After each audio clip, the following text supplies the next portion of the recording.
Hey YouTube, today I'm going to show you how to make a Lego coffee maker. Simple.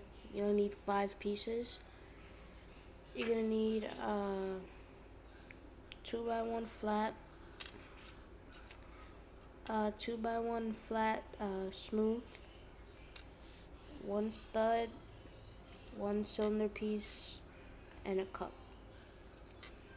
So what you're going to do is you're going to take your 2x1 flat and put the cylinder right there, just like that. Then you're going to take your stud, put it on top of the cylinder, like this. Then you're going to put your cup on the other stud, and your smooth piece on top.